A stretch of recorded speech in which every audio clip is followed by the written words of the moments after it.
नमस्कार। हमारे साप्ताहिक कार्यक्रम प्रादेशिक समाचार दर्शन में आपका स्वागत है। मैं हूं राशिद अहमद खान। आज के अंक में हम लेकर आए हैं विभिन्न जिलों की समसामयिक गतिविधियों पर विशेष रिपोर्ट। तो शुरुआत करते हैं आज के अंक की।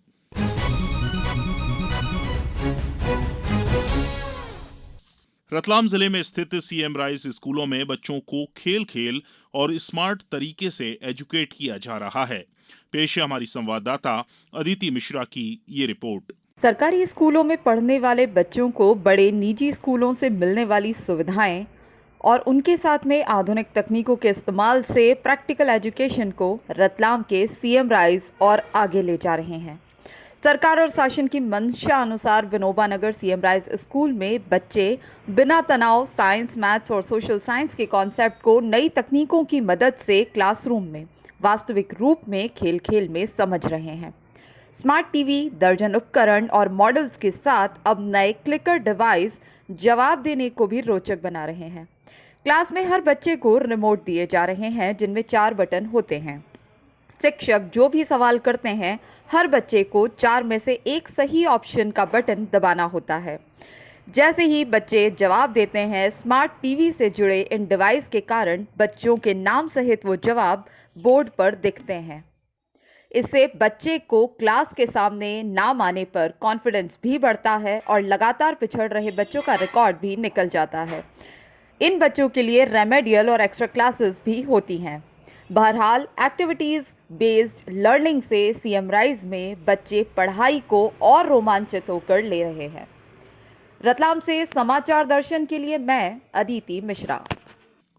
रीवा के श्यामशाह मेडिकल कॉलेज के गांधी स्मारक अस्पताल में सामान्य प्रसव अन्य मेडिकल कॉलेज की तुलना में अधिक हुए और जानकारी दे रही हैं हमारी संवाददाता आरती श्रीवास्तव।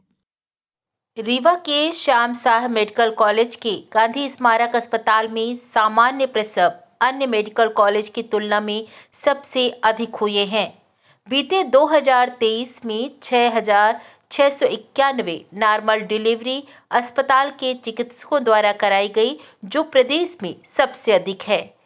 इस आंकड़े के साथ ही गांधी मेमोरियल अस्पताल प्रदेश में नॉर्मल डिलीवरी कराने वाला प्रथम अस्पताल बन गया है। सिजेरियन के जरिए भी जो प्रसव हुए हैं वो विशेष परिस्थितियों में हुए हैं। गांधी मेमोरियल अस्पताल में जिले के साथ ही आसपास के जिलों से बड़ी संख्या में महिलाएं प्रसव के लिए गांधी स्मारक अस्पताल आती हैं। यहाँ पर स्त्री एवं प्रसूति रोग विभाग की विशेषज्ञ चिकित्सकों की मंशा रही है कि साधारण प्रसव कराया जाए।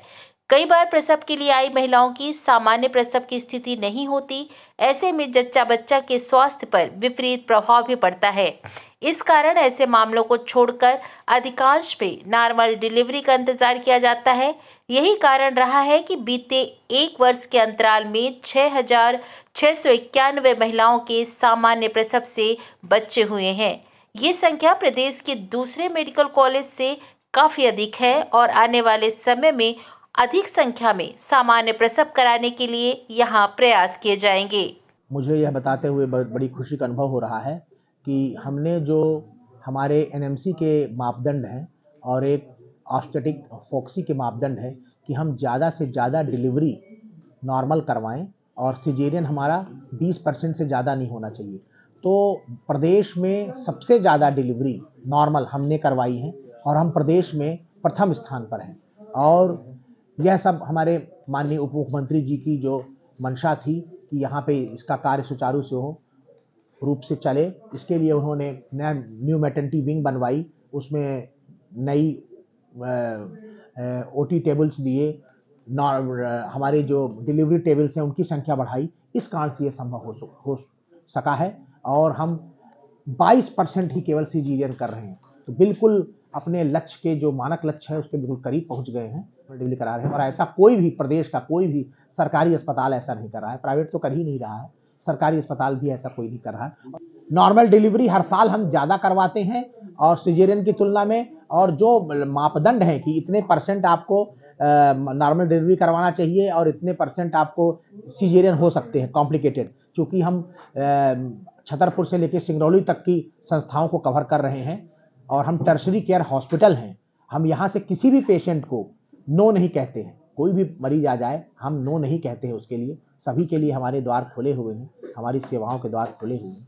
हम लोगों ने अपनी बेड की संख्या को बढ़ाकर, टेबल की संख्या को बढ़ाकर, हमने नॉर्मल डिलीवरी ज़्यादा से ज़्यादा संभव करके और कम से कम सीजन डिलीवरी करके हमने ये लक्ष्य प्राप्त किया है। प्रादेशिक समाचार दर्शन के लिए रीवा से मैं आरती श्रीवास्तव।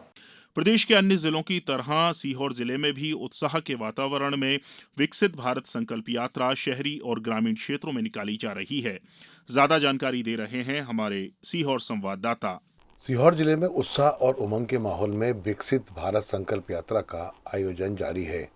ग्रामीण क्षेत्रों में यात्रा का शुभारंभ 16 दिसंबर को हुआ, वहीं शहरी क्षेत्रों में यह यात्रा 12 जनवरी से शुरू होकर 18 जनवरी को समाप्त हुई। धामंदा गांव में आयोजित समारोह में राज्यपाल मंगूभाई पटेल, सीहोर में आयोजित यात्रा में पूर्व सीएम और बुधनी विधायक शिवराज सिंह चौहान, इछावर में प्रदेश के राजस्व मंत्री करण सिंह वर्मा, शाहगंज में विदिशा सांसद रमाकांत भार्गव तथा सीहोर में विधायक सुदेश राय और आष्टा में विधायक गोपाल इंजीनियर सम्मिलित हुए। केंद्र सरकार की योजनाओं को जन जन तक पहुंचाने के लिए विकसित भारत संकल्प यात्रा निकाली जा रही है। इन यात्राओं के दौरान प्रत्येक आयोजन में स्थानीय स्कूल के विद्यार्थियों ने धरती कहे पुकार की थीम के अंतर्गत रंगारंग सांस्कृतिक कार्यक्रम प्रस्तुत कर रहे हैं। समारोह स्थल पर विभिन्न विभागों की प्रदर्शनी के स्टॉल भी लगाए जा रहे हैं। मंच पर उपस्थित विशिष्ट जन हितग्राहियों को लाभांश के चेक भी प्रदान कर रहे हैं। समारोह स्थल पर बने मंच से योजनाओं से लाभान्वित कुछ हितग्राहियों ने अपने अनुभव नागरिकों के सामने साझा कर रहे हैं। यात्रा के दौरान हितग्राहियों से आवेदन प्राप्त किए जा रहे हैं और अनेक विभागों द्वारा लगाए जा रहे शिविरों में हितग्राहियों को लाभान्वित किया जा रहा है। ऐसे हितग्राही जो किसी कारण से योजना का लाभ नहीं ले पाए, ऐसे सभी वंचित हितग्राहियों को विकसित भारत संकल्प यात्रा में योजनाओं का लाभ प्रदान किया जा रहा है।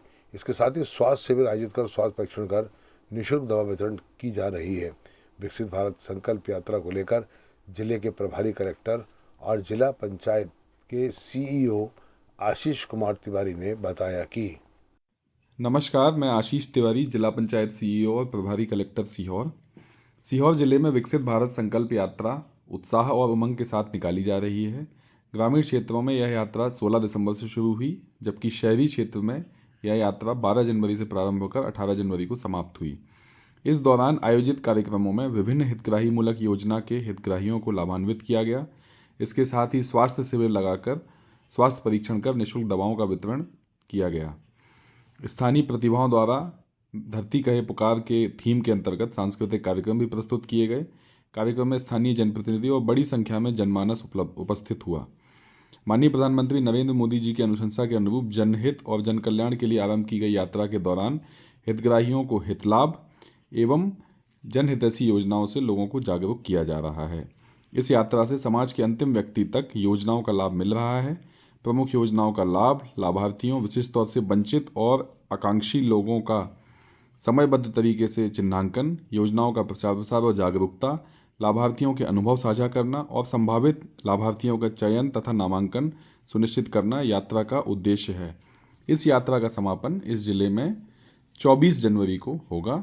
धन्यवाद।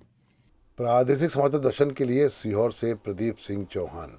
शिवपुरी जिले में जन मन योजना अभियान के तहत हितग्राही लाभान्वित हो रहे हैं और जानकारी दे रहे हैं हमारे संवाददाता रंजीत गुप्ता। प्रधानमंत्री नरेंद्र मोदी द्वारा जन मन अभियान के अंतर्गत पिछले दिनों वर्चुअली माध्यम से शिवपुरी के शहरी आदिवासियों से सीधा संवाद किया गया। इस दौरान शिवपुरी जिले के आतौत में पीएम जन मन अभियान के अंतर्गत प्रधानमंत्री जनजाति आदिवासी महाअभियान कार्यक्रम आयोजित किया गया, जिसमें प्रधानमंत्री नरेंद्र मोदी ने वर्चुअली माध्यम से आदिवासियों से चर्चा की। इस दौरान आतौत गांव की ललिता आदिवासी और विद्या आदिवासी ने भी प्रधानमंत्री नरेंद्र मोदी से सीधी बातचीत की और इस बातचीत के दौरान दोनों महिलाओं ने अपने जीवन में आए बदलाव की कहानी प्रधानमंत्री को सुनाई। वर्चुअली माध्यम से प्रधानमंत्री नरेंद्र मोदी से बातचीत करते हुए शिवपुरी जिले के आतौत ग्राम की रहने वाली विद्या आदिवासी ने प्रधानमंत्री को बताया कि पहले उनकी झोपड़ी थी। झोपड़ी के दौरान जब ओले गिरते तो बचाव के लिए अपने ऊपर थाली लगा लेते थे, जिससे ओलों से बचा जा सके, लेकिन अब पक्का आवास मिल गया है और पीएम जन मन अभियान के अंतर्गत उनका आधार कार्ड बन गया है, आयुष्मान कार्ड बन गया है। इसके अलावा और भी कई योजनाओं का लाभ उनको मिल रहा है। इस तरह से ललिता आदिवासी ने भी प्रधानमंत्री को बताया कि महिला समूह से जुड़कर उनके जीवन में काफी बदलाव आया है। इस दौरान इस कार्यक्रम में प्रधानमंत्री श्री मोदी ने पीएम जनमन अभियान के अंतर्गत प्रधानमंत्री ग्रामीण योजना के अंतर्गत 1 लाख लाभार्थियों को पहली किस्त जारी की। शिवपुरी जिले में इस अभियान के अंतर्गत प्रधानमंत्री आवास योजना में करीब 32,000 शहरी परिवारों को शामिल किया गया है। 6,319 आधार कार्ड, 12,079 खाद्यान्न पर्ची, 2,080 उज्ज्वला गैस कनेक्शन और 63,000 से अधिक आयुष्मान कार्ड बनाए गए हैं। हाथौद में आयोजित कार्यक्रम में जनजातीय कार्य मंत्री डॉक्टर कुंवर विजय शाह, पंचायत एवं ग्रामीण विकास मंत्री प्रहलाद सिंह पटेल, सांसद केपी यादव, सांसद विवेक सिंजबरकर सहित अन्य कई जनप्रतिनिधिगण और वरिष्ठ अधिकारीगण मौजूद रहे। शिवपुरी से प्रादेशिक समाचार दर्शन के लिए रंजीत गुप्ता।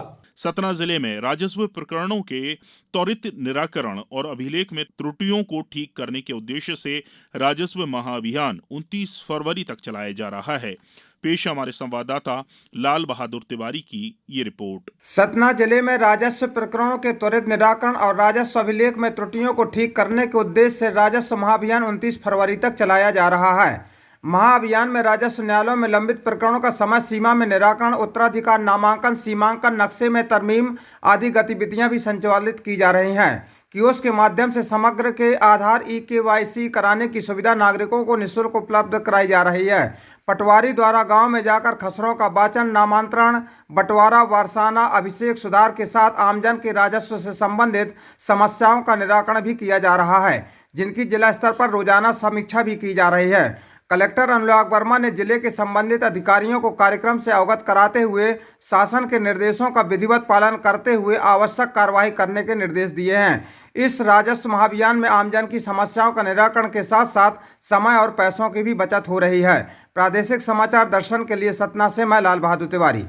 शहडोल में चल रहे 7 दिवसीय ऐतिहासिक बाणगंगा मेला अपनी सुनहरी यादों के साथ समाप्त हो गया।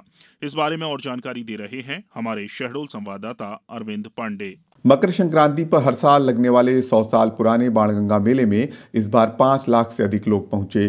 करचुली कालीन विराट मंदिर के करीब लगने वाले 7 दिवसीय इस मेले में सभी दिन जमकर भीड़ उमड़ी। शहडोल संभाग के तीनों जिलों के अलावा मेले में अन्य जिलों के लोग भी भारी संख्या में आए। स्थानीय व्यापारियों के साथ दूसरे जिलों के व्यापारी यहां अपनी दुकान सजाए और अच्छा कारोबार किया। मेले में हर शाम सांस्कृतिक, साहित्यिक और मनोरंजन कार्यक्रम का आयोजन हुआ, जिसमें लोक संगीत और लोक नृत्य आकर्षण का केंद्र रहा। बघेली, बुंदेली, छत्तीसगढ़ी और भोजपुरी कलाकार अपनी कला का प्रदर्शन कर सभी का मन मोह लिए। इस मेले में आधुनिक झूलों के साथ परंपरागत रहट वाले झूलों ने सभी का ध्यान अपनी ओर खींचा। मेले की पहचान गन्ने से भी है। इस बार 100 से अधिक गन्ना किसानों ने लगभग 25 लाख रुपए का गन्ना बेचा। प्रादेशिक समाचार दर्शन के लिए शहडोल से मैं अरविंद पांडे। प्रादेशिक समाचार दर्शन के आज के अंक में इतना ही। अगले हफ्ते फिर मुलाकात होगी विभिन्न जिलों की समसामयिक खबरों के साथ। तब तक के लिए नमस्कार।